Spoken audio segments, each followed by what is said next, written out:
வெற்றிக்கு அடிப்படை தோல்வின்னு எல்லாருமே சொல்லி கேட்டிருப்பீங்க. ஆனால் அது முழுமையான உண்மை இல்லை. தோல்விங்கிறது உண்மையாக வெற்றிக்கு அடிப்படை கிடையாது. நீங்கள் எந்த அளவுக்கு அதிகமான முயற்சிகள் எடுக்கிறீங்களோ, எந்த அளவுக்கு அந்த முயற்சிகளில் தோல்விகளை சந்திக்கிறீங்களோ, அதுதான் உண்மையான வெற்றி.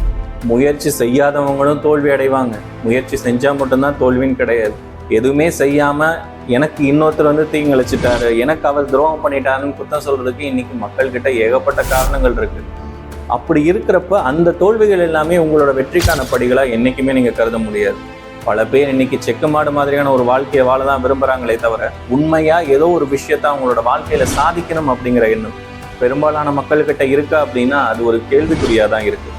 உங்களுக்குன்னு சாதிக்கணுங்கிற ஒரு எண்ணம் இருந்து, நீங்கள் எந்த அளவுக்கு முயற்சிகளில் ஈடுபாடோடு இருந்து அளவுக்கு அதிகமான முயற்சிகளை மேற்கொண்டு அதில் எந்த அளவுக்கு நீங்கள் தோல்விகளை சந்திக்கிறீங்களோ, அந்த தோல்விகள் தான் உங்களுடைய வெற்றிக்கான அடிப்படையாக அமையும். இதை இன்னொரு விதத்துலையும் சொல்லலாம். அளவுக்கு அதிகமான முயற்சி உங்களோட வெற்றிக்கான காரணமாக அமையும்னு சொல்லலாம். ஆனால் முயற்சிகள் அனைத்தும் வெற்றி பெறும்னு என்றைக்குமே சொல்ல முடியாது இல்லையா? அதனால தான் முயற்சிகளுக்கு முக்கியத்துவம் கொடுக்காம தோல்விகளுக்கு முக்கியத்துவம் கொடுக்குறாங்க. வெற்றி உங்களுக்கு ஒரு நல்ல உணர்வை தரும், ஆனால் தோல்வி மட்டும்தான் ஒரு நல்ல அனுபவத்தை தரும். உணர்வை விட அனுபவங்கள் தான் என்றைக்குமே முக்கியம்.